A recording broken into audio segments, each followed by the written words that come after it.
안녕하세요. 강 선생의 친절한 역사 이야기 오늘 43번째입니다. 상처만 남긴 역사 학살입니다. 여기 어딘가요? 보는 것만으로도 마음이 설레시죠? 제주에 있는 정방폭포입니다. 많은 사람들이 제주에 가면 찾는 바다로 이어진 제주의 3대 폭포 중에 하나죠. 그런데 여기에서 제주 사람들이 호승줄에 엿기듯 끌려와서 제일 앞에 사람에게 총을 쏴서 사람들이 연달아 떨어져 죽은 학살의 현장입니다. 아름다운 제주 해변입니다. 함덕해수욕장이죠. 많은 사람들이 이 아름다운 바닷빛을 보러 찾아오는 곳입니다. 주변에는 많은 카페들이 들어서 있죠. 그런데 함덕해수욕장 주차장에 예전에 함덕국민학교가 있었습니다. 그곳에서 역시 많은 제주도민들이 학살되었습니다. 우리가 찾는 이런 제주 관광지가 사실은 역사에서 아픈 학살의 현장이었습니다. 다크 투어리즘이라는 말이 있습니다. 전쟁이나 학살 등의 비극적인 역사의 현장이나 엄청난 재난과 재해가 일어났던 곳을 돌아보면서 교훈을 얻기 위해 떠나는 여행입니다. 오늘 저와 함께 다크 투어리즘을 한번 다녀오실까 합니다. 첫 번째 학살, 제주 4.3 사건입니다. 제주도죠. 사실 제주는 아픔의 땅입니다. 조선시대에는 제주도가 유배지였습니다. 거의 살아 돌아올 수 없는 그런 가장 먼 유배지였죠. 제주도로 유배 보내졌던 중에는 광해군 그리고 추사 김정희 선생이 있습니다. 이후 일제강점기 때도 제주도는 제주도로 들어왔던 일본인에 의해서 특히 태평양 전쟁 때는 많은 사람들이 징용에 끌려갔습니다. 여기 보이는 제주의 토굴들, 이런 곳은 제주도민들을 끌어다가 토굴을 만들었죠. 그리고 제주도는 일본이 철수할 때도 가장 끝까지 남아있었던 그런 곳입니다. 우리가 해방을 맞고 제주도를 떠났던 사람들이 다시 제주도로 돌아왔습니다. 하지만 갑자기 많은 사람들이 제주도로 다시 돌아오게 되면서 제주도는 심각한 실업난에, 그리고 제주도는 논농사가 불가능합니다.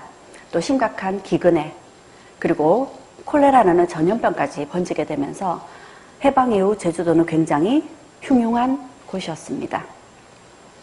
그런 제주에서 4.3 사건이 일어났습니다. 이 4.3 사건으로 제주 전체 인구의 10%인 3만 명이 희생되었습니다. 그리고 제주도에서 사라진 마을만 100개가 넘었죠. 그럼 이 제주 4.3 사건 어떻게 일어난 일일까요? 1947년이었습니다. 3월 1일 행사가 있었습니다. 3.1절 행사에 경찰이 지나가고 있었는데 보시다시피 기마경찰입니다. 그런데 갑자기 튀어나온 아이를 보지 못하고 기마경찰이 아이를 치었습니다. 아이가 크게 다쳤죠. 그런데 이 경찰은 다친 아이를 수습하지 않고 그냥 가버렸습니다. 화가 난 군중들이 이 경찰을 쫓아가면서 항의를 했습니다. 그럼에도 경찰이 서지 않자 돌멩이를 던지면서 항의를 했죠. 이렇게 거세게 항의하는 군중들을 보고 이들을 폭도로 오인한 겁니다. 그래서 경찰들이 총을 쐈습니다. 항의하는 주민들에게 발포해서 이때 6명이 또 희생이 되었습니다. 희생된 6명 중에는 15살의 어린 아이도 있었고 갓난아기를 아는 20대의 엄마도 있었습니다. 제주도민들 화가 더 커졌습니다. 화가 난 제주도민들이 다 모여서 파업을 일으켰습니다. 당시 제주도 직장인들의 90% 이상이 파업에 동참했습니다. 가게라는 사람들은 가게를 닫고 파업에 동참했죠. 그리고 발포한 사람을 처벌하라. 다친 희생자들의 생계를 책임져라. 등등의 요구를 하면서 총파업이 이루어졌습니다. 그리고 이 파업으로 관련자들이 끌려가기도 했습니다. 당시 제주에서 일어난 이 파업 사태를 서울에서는 이렇게 생각하고 있었습니다. 제주도민의 90%가 좌익 세력들이다.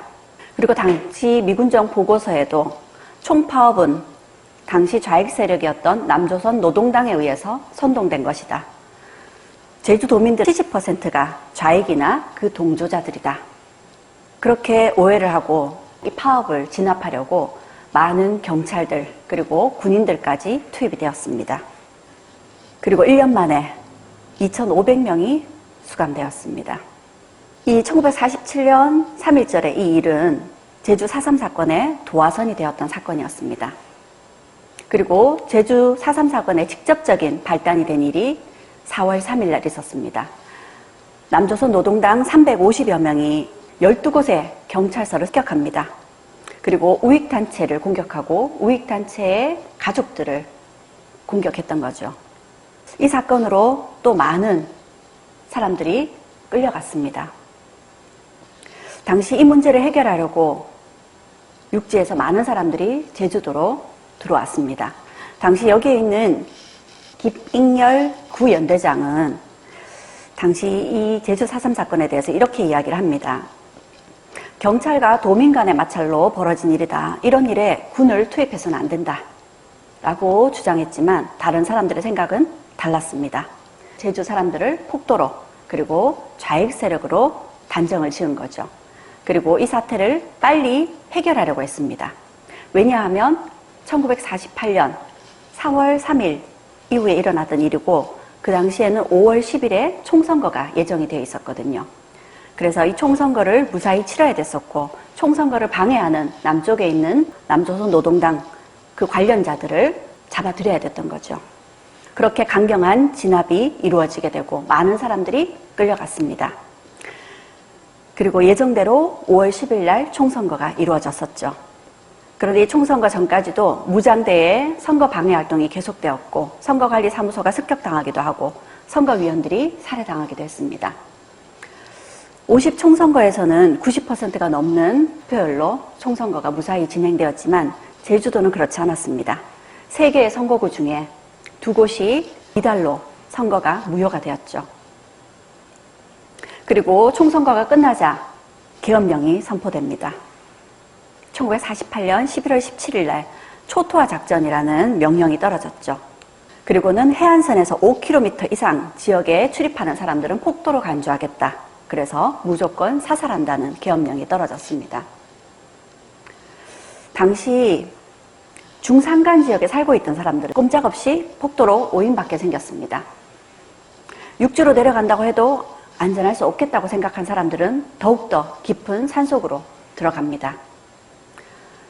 그리고 가족 중에 일부라도 없으면 폭도의 가족이라고 오해하고 남은 가족들을 사살했습니다. 이렇게 많은 사람들이 희생되었죠. 60대 노부부인 안민규, 김이나는 손녀 3살, 손자 1살인 아이들을 데리고 급히 냇가로 피신했습니다. 굴을 찾아서 몸을 숨겼지만 아이의 울음소리가 새어나갔고 진압군은 굴 속으로 수류탄을 던졌고 이들 가족은 죽음을 맞아야 했습니다. 주민 28명이 굴 안으로 들어가 숨어 지내다가 토벌대에게 들켰습니다. 토벌대는 3살 아이의 2 다리를 잡고 바위에 패대기 쳐 죽이는 등 남녀노소 15명이 학살되었습니다. 또 다른 생존자의 증언입니다. 순간 총소리가 요란하게 나자 바로 옆에 나란히 묶여있던 어머니가 나를 덮치며 쓰러졌습니다. 총에 맞은 어머니의 몸이 요동치자 내 몸은 온통 어머니의 뜨거운 피로 범벅이 되었습니다. 경찰들이 총에 덜 맞은 놈이 있을지 모른다면서 일일이 대검으로 찔렀으나 그때도 난 어머니 밑에 깔려 무사했습니다. 만약 영화나 연극으로 이때 일을 만든다면 난 그날의 모습들을 똑같이 재현할 수 있을 정도로 눈에 선합니다. 어떻게 잊을 수 있겠습니까?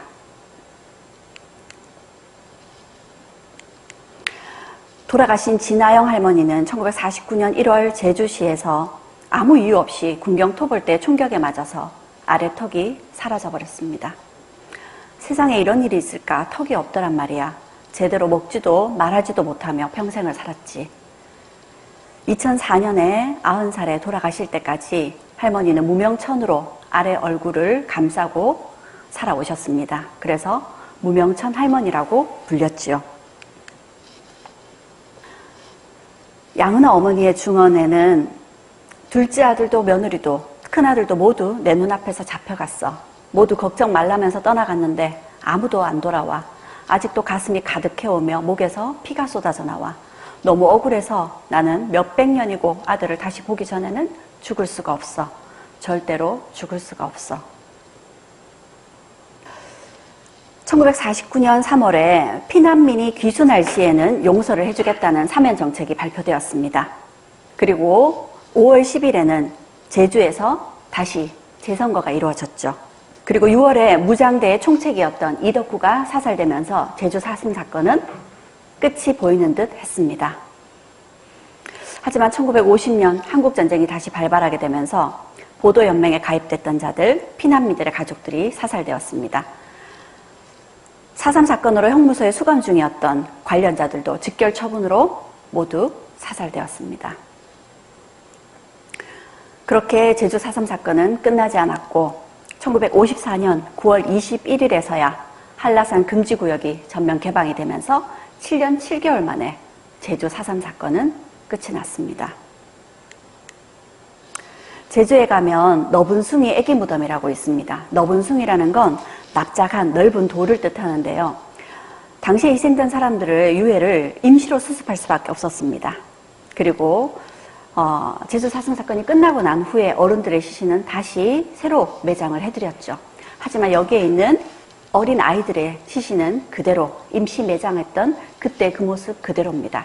여기에는 20여 구의 어린 아이들의 시신이 묻혀 있습니다.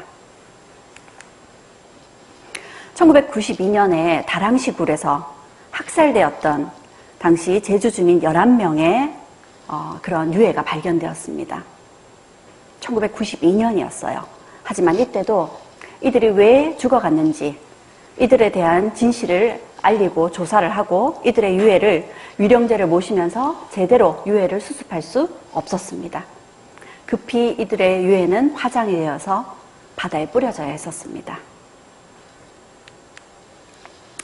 그러던 것이 1998년에 와서야 김대중 대통령이 당선되시면서 당시 CNN과의 인터뷰에서 4.3 사건의 공산당 폭동으로 발생한 것이지만 양심적인 희생자들의 누명은 벗겨져야 된다라는 발표가 있었고 곧이어 제주 4.3 사건에 대한 특별법이 2000년 제정이 되었습니다. 그리고 제주 4.3 사건에 대한 진상조사가 드디어 이루어지게 되었죠. 그리고 노무현 대통령이 2003년에는 정부 차원에서 공식적인 사과를 발표했습니다. 그리고 지난 2006년에는 직접 제주도에 가셔서 4.3 사건 위령제에 참석하셨죠. 사실은 사실대로 분명하게 밝히고 억울한 누명과 맺힌 한을 풀어주고 다시는 이런 일이 일어나지 않도록 약속했습니다.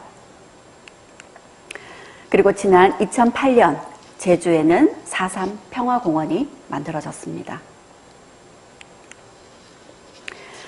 4월에는 동백꽃을 달아달라고 합니다. 동백꽃의 꽃말이 그리움입니다.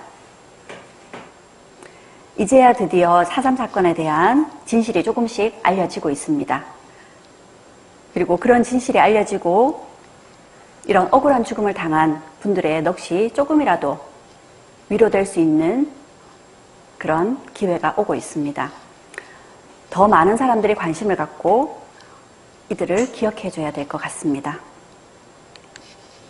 두 번째 학살, 관동 대지진에서 있었던 학살이었습니다. 1923년 9월 1일에 일본의 관동 지역에서 진도 7.9의 대지진이 일어났습니다. 이 지진이 발생했던 시간이 오전 11시 58분이었습니다. 12시를 2분 앞두고 있었죠. 다들 점심 식사 준비에 있었기 때문에 지진과 함께 불이 크게 일어났습니다. 그러면서 많은 사망자가 발생했고 사망자와 행방불명자 총 합해서 40만 명에 이르렀습니다. 그야말로 일본은 혼란 그 자체였습니다. 그런데 그런 일본에 조선인들이 폭동을 일으킨다. 조선인들이 방화를 저지른다. 우물에 독을 넣고 있다. 이런 소문이 퍼지기 시작했습니다. 지진으로 인해서 혼란에 빠졌던 일본인들이 정신이 번쩍 들었습니다. 너도 나도 집에서 무기를 들고 나와서 조선인들을 죽이기 시작합니다. 관동 대학살이었죠. 조선인들 닥치는 대로 죽였고 6천여 명이 학살된 것으로 추정하고 있습니다. 군대가 조선인을 끌고 와서 일렬로 세운 뒤 기관총으로 쏴 죽였다. 조선인의 손과 발을 묶은 뒤 산채로 불태웠다라는 증언 자료가 발견되었고요. 일본 도로 베고 죽창으로 찌르거나 해서 죽였다. 너무 잔인했다. 아직 죽지 않은 사람은 선로 위에 늘어놓고 석유를 부어 태웠다고 합니다. 이런 조선인의 희생을 막고자 조선인들의 이동을 금지시키고 조선인들은 살기 위해 수용소로 들어가야 했습니다. 그럼에도 조선인 학살은 그치지 않았습니다. 당시 이런 학살을 당한 것은 나라 없는 민족의 서름을 어떻게 다 말하겠나요? 옆에서 개죽음을 당해도 어디 가서 호소할 데가 없었습니다. 당시의 조선인은 아무리 죽여도 괜찮다는 거였죠. 뒤늦게 지난 2014년에 정부 차원에서 이때 희생되었던 광동 대지진 때의 조선인 학살 피해자들의 명부를 발견했습니다.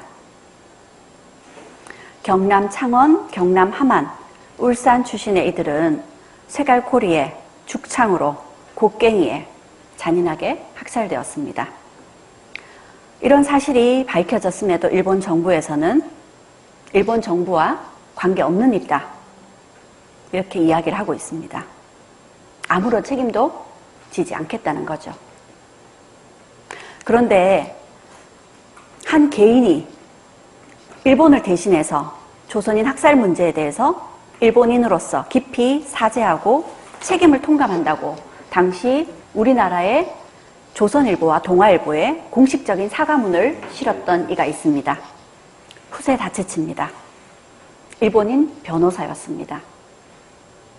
도대체 이 사람은 왜 일본을 대신해서 조선인들에게 사죄한 걸까요? 이 사람이 어떤 사람인지 궁금해지시죠?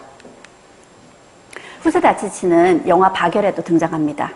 바결과 가네코 후미코, 이 두 사람은 당시 일본의 천황제도에 반대했던 사람들이었습니다.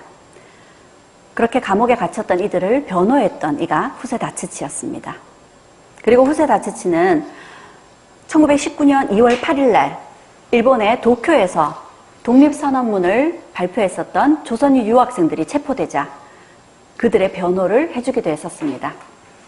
그들을 변호하면서 후세 다츠치는 일본인 재판관에게 이렇게 물었습니다.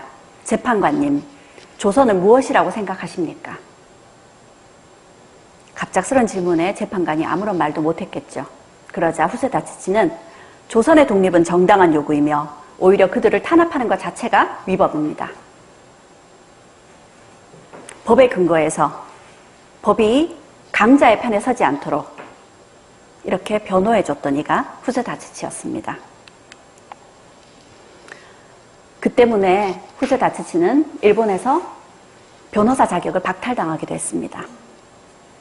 그리고 우리가 독립을 맞는 날 진심으로 축하해줬습니다.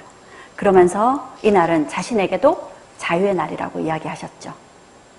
이 후세 다츠치는 대한민국 정부로부터 건국후장 애족장을 수여받은 최초의 일본인입니다.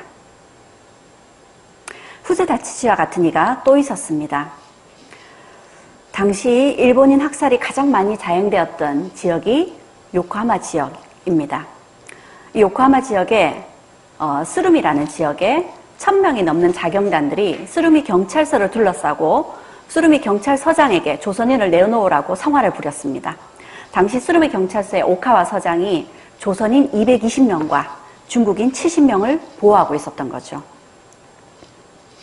그러면서 일본 자경단들은 이 오카와 서장에게 당신이 보호하고 있는 당신이 보호하고 있는 조선인들이 만약 이 경찰서를 나와서 일본에 불을 지르고 우물에 독을 타면 어떡할 거냐? 그렇게 따져 물었습니다. 그러자 오카와 서장은 만약 한 명이라도 여기에서 도주하는 자가 있으면 내가 미련 없이 그대들 앞에서 배를 갈라서 사죄를 하겠노라 하면서 자신의 목숨을 내어 걸고 조선인과 중국인들을 지켜냈습니다.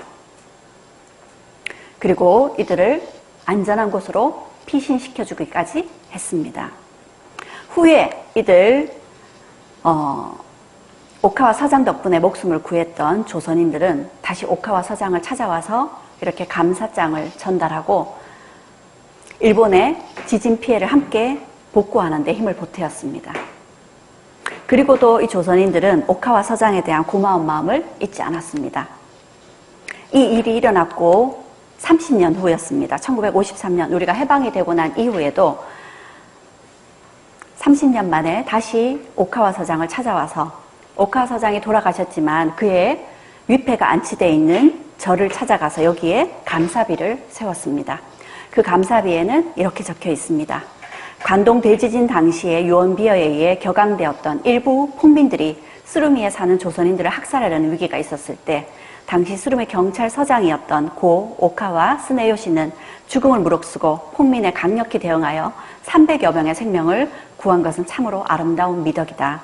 그런 거로 우리는 이곳에 고인의 명복을 비며 그 공덕을 영원히 찬양한다. 그리고 여기에 있는 이분은 일본의 히로히토 일왕의 막내 동생입니다. 일본의 히로히토 천황은 태평양 전쟁을 일으킨 전범이기도 하죠. 그런데 이분은 우리나라를 방문했을 때에도 그리고 중국을 찾았을 때에도 일본군이 저지른 만행에 대해서 사과하는 그런 양심적인 행동을 멈추지 않으셨던 분입니다. 그리고 관동 대진에서 많은 조선인들이 학살당했던 것을 잊어서는 안 된다고 이야기했죠. 일본 정부는 아직까지 공식적인 사과도 그리고 관동 대학살에 대해서 인정하고 있지 않습니다. 하지만 이 일을 책임지고 사과하는 이들의 용기 있는 목소리는 우리가 귀를 기울여야 될 것 같습니다. 세 번째 학살, 베트남 전쟁에서 있었던 학살입니다. 베트남 전쟁, 어떤 전쟁이었을까요? 당시 우리는 베트남 특수라고 이야기를 했었습니다. 1960년대 우리나라는 경제성장, 경제개발을 하기 위해서는 목돈이 필요했습니다. 그래서 그 돈을 마련하기 위해서 간호사와 강부를 서독에 파견하고 3천만 달러의 차관을 들여왔습니다. 일본과 한일협정을 체결하면서 그 청구권으로 3억 달러를 배상받았습니다. 그리고 4억 달러를 빌려왔죠. 베트남 파병으로는 10억 달러를 벌어들였습니다. 그러니 베트남 특수라고 할 만하죠.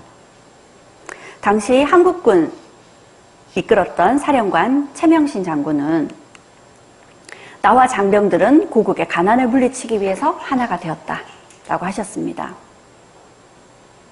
이분은 정말 멋진 분이신데 나중에 돌아가시고 나서도 자신은 장성들이 잠들어 있는 8평에 그렇게 마련되어 있는 현충원에 가지 않고 일반 사병들이 묻혀 있는 한 평에 사병들과 함께 묻히겠다고 하셨던 분입니다. 하지만 우리는 베트남 전쟁으로 한국군 5천여 명이 사망했고 만여 명이 부상을 당했습니다. 그리고 고엽제 피해도 7만여 명에 이르르죠. 게다가 고엽제의 피해는 2세대, 3세대까지 그 피해가 이어지고 있습니다. 이 베트남 전쟁은 미국에게도 가장 길고 가장 많은 전사자를 내었고 가장 많은 비용이 들었던 전쟁이었습니다. 당시 우리는 미국 다음으로 가장 많은 지상군을 파병했습니다. 그리고 이 베트남 전쟁은 생각보다 너무 어려웠습니다. 베트남의 그 밀림 때문이었죠. 이 밀림 문제를 해결하려고 고엽제를 살포했던 거죠. 하지만 밀림을 헤쳐다니면서 베트콩을 수색하는 것이 굉장히 어려웠습니다. 게다가 당시 파병되었던 우리 국군들을 가장 힘들게 했던 것은 바로 여기에 있는 부비 트랩이었습니다. 밀림 속에 숨겨진 함정이었죠. 여기에 자칫 떨어지면요, 얼마나 고통스러울까요? 그리고 이렇게 다치면 또 다른 장병들이 이 다친 장병을 데리고 다니면서 또 여러 사람에게 피해를 줘야 했습니다. 그러니 당시 한국군들에게 베트콩의 이 살인함정 부비트랩은 공포 그 자체였습니다. 내가 언제 어디에서 죽을지 알 수 없는 이 전쟁도 그들에게는 두려움이었지만 그 두려움에 이 부비트랩이라는 공포가 더해졌던 거죠. 그리고 이 베트콩들은 밀림 속에 숨어 있다가 당시 우리 군인들을 공격하고요. 그리고 또 이들은 다른 민간인들 사이에 들어가서 숨습니다. 그러니 베트콩들을 잡기가 쉽지 않았죠. 밀라이 마을에서 이 때문에 학살이 일어납니다. 당시 찰리 중대가 이끌던 미군들이 이 밀라이 마을을 학살하라는, 밀라이 마을 사람들을 죽여라는 명을 받고 500여 명이 학살되었습니다. 이와 같은 사실이 종군 기자에 의해서 세상에 알려지게 되었고 미국은 이 밀라이 학살 사건을 조사해야 했었던 거죠. 그리고 그 책임을 찰리 중대의 찰리 중위가 졌었습니다. 하지만 처벌은 받지 않았죠. 당시 베트남 전쟁에 파병되었던 한국군들, 베트남을 위해서 좋은 일을 정말 많이 했습니다. 그리고 한국군 사령관이었던 최명신 장군은 100명의 베트콩을 놓치는 한이 있어도 한 명의 양민을 보호하라고 신신당부를 했었습니다. 그래서 한국군들은 베트남 사람들을 구해주기도 하고요. 그리고 베트남의 이런 복지 그리고 이런 위문 활동들을 펼쳤었습니다. 하지만 한국군 역시도 베트콩을 잡는 과정에서 민간인 속에 숨어 들어간 베트콩들을 수색하기가 쉽지 않았습니다. 그리고 한국군이 이동하는 과정에서 어디선가 알 수 없는 총탄 세례가 옵니다. 그러면 그걸 누가 쐈을까? 주변 마을을 수색할 수밖에 없었죠. 그러는 과정에서 한국군에 의한 민간인 학살도 이루어졌던 것 같습니다. 국군 주둔지의 민간인 학살 피해자가 9천여 명에 이른다는 한국과 베트남 평화재단의 조사 결과가 있습니다. 당시 한국군에 의해서 마을 사람들이 학살되었다고 우리나라를 찾아와서 진상을 조사해달라고 그렇게 호소한 이들이 있었습니다.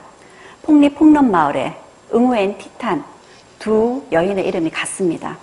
이들이 우리나라 법정에 진실을 알려달라고 호소를 했었죠. 이와 같은 사실은 미국이 갖고 있던 기밀문서 30년 만에 봉인이 해제되면서 알려졌습니다. 그리고 우리 정부에 진실을 알려달라. 그리고 자신들이 당했던 이 일들을 기억해달라고 요청했습니다. 당시 한국군에 의한 베트남 학살의 생존자들의 증언에 따르면요. 한국군이 우리 가족을 방공호에 몰아넣고 수류탄을 던졌어요. 엄마와 동생의 제삿날만 다가오면 비명소리가 들리는 것 같습니다. 한국군이 총을 쏴서 사람들을 죽였고 집에 불을 질렀어요. 난 엉덩이와 팔에 총을 맞았고 오른발도 잃었습니다. 1966년 12월 청룡부대 한 대대가 이곳 비노아 등의 9개 마을에서 모두 430명의 민간인을 학살했습니다. 응호큰 마을에서는 80살 노인의 목을 잘라서 논에 걸어 놓았죠. 희생자 중에는 임산부도 7명 있었고 2명의 여성은 강간당했습니다. 또 2명이 산채로 불구덩이에 던져졌고 1명은 배가 갈라져 창자가 꺼내졌다고 합니다. 이 베트남에서 있었던 학살에 대해서 조사하고 있는 구수정 박사의 글입니다. 베트남에는 이런 한국군에 대한 증오가 한국군 증오비로 남겨져 있습니다. 이 증오비에는 430명이 학살되었다는 기록이 적혀 있습니다. 그 중에 268명이 여성이었다고 하죠. 전쟁과는 무관한 사람들이었던 거죠. 이곳에는 하늘에 가 닿을 제약 만대를 기억하리라라는 그 증오에 찬 글귀가 새겨져 있습니다. 이 마을에는 한국군에 의해서 학살되었던 그때의 그 모습이 모자이크 벽화로 만들어져 있습니다. 이 마을, 고자의 마을에서는 엄마들이 아이들에게 이런 자장가를 불려줍니다. 아가야, 이 마을을 기억하거라. 한국군이 우리를 폭탄 구덩이에 몰아넣고 다 쏘아 죽였단다. 아가야, 넌 커서도 이 말을 꼭 기억하거라. 우리가 아기를 재울 때 들려주는 자장가는 세상에서 가장 아름다운 말이어야 되겠죠. 그런데 이들은 이런 노랫말로 아이들에게 자장가를 들려줍니다. 그들의 증오가 얼마나 큰지, 얼마나 잊지 않겠다는 그 마음이 강한지 엿보입니다. 제주 강정마을이라고 들어보셨죠? 해군 기지가 들어선다고 해서 그에 반대하는 시위를 오랫동안 벌였던 곳입니다. 그러니까 이 사람들은 자신들의 마을에 해군 기지가 되면서 자신들의 마을에 평화가 깨질까봐 그런 시위를 했었던 사람들입니다. 이 제주의 강정마을에 베트남 피에타가 세워졌습니다. 위안부 소녀상과 함께 말이죠. 피에타상은 미켈란젤로가 죽은 아들 예수를 끌어안고 슬픔에 잠겨있는 성모 마리아의 모습을 조각한 상이죠. 여기에는 죽은 아이를 끌어안고 있는 베트남 엄마의 모습이 베트남 피에타로 만들어졌습니다. 그 베트남 피에타가 위안부 소녀상과 함께 세워져 있습니다. 위안부 소녀상은 우리가 피해자였었죠. 그런데 베트남 피에타는 어쩔 수 없었을지 모르겠지만 우리가 가해자가 되었던 역사에서의 학살이었습니다. 지금까지 상처만 남긴 역사, 학살이라는 제목으로 우리가 가해자이자 피해자였던 제주 4.3 사건, 그리고 일본에서 일어난 관동 대지진으로 억울하게 조선인들이 희생되었던 관동 대지진에서의 학살, 그리고 우리가 가해자가 되었던 베트남 전쟁에서의 학살, 이 세 학살, 역사에서 있었던 세 학살을 같이 살펴봤습니다. 우리가 학살이라는 얘기가 나오면 가장 먼저 떠올리는 것이 유대인 학살입니다. 이 유대인 학살을 기억하고자 여기 아우슈비츠 수용소가 보존이 되어 있습니다. 다크 투어리즘의 가장 대표적인 유적지죠. 이 아우슈비츠 수용소에서 많은 유대인들이 고통스럽게 죽어갔습니다. 이들은 자신들이 왜 죽임을 당해야 되는지도 알지 못한 채 정말 억울하게 죽어갔죠. 그렇게 역사에서 오랫동안 나라 없이 떠돌면서 유대인 학살까지 겪어야 됐던 이 이스라엘이 나라를 세웁니다. 팔레스타인 땅에 그들이 원하는, 그렇게 간절히 바라던 나라를 세웠죠. 그런데 그 이스라엘이 점점 세력을 넓히면서 팔레스타인과 여러 차례 전쟁을 치렀습니다. 그리고 지난 2014년에도 이스라엘의 어린아이들이 실종되었다는 이유로 팔레스타인 공습을 시작했었습니다. 이스라엘의 무차별적인 팔레스타인 공습으로 당시 유엔에서는 팔레스타인의 가자 지구를 공습하더라도 학교와 병원만큼은 피해서 공습을 하라고 그렇게 호소할 정도였습니다. 하지만 이스라엘의 무차별적인 공습은 계속 이어졌죠. 그로 인해서 팔레스타인 사람들은 이렇게 아이들을 잃은 채 고통스러워했습니다. 그런데 이런 폭격이 이루어지는 동안 이스라엘 유대인들은 언덕 위에 올라가서 팔레스타인 가자 지구에 공습이 떨어지는 것을 팝콘을 먹으면서 구경했습니다.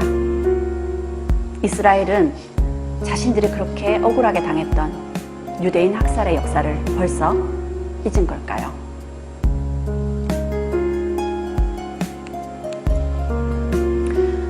지금 여러분은 세 편의 학살 사건을 들으셨습니다. 역사에서 있었던 이 상처만 남긴 학살의 이야기를 듣고 어떤 생각이 드십니까?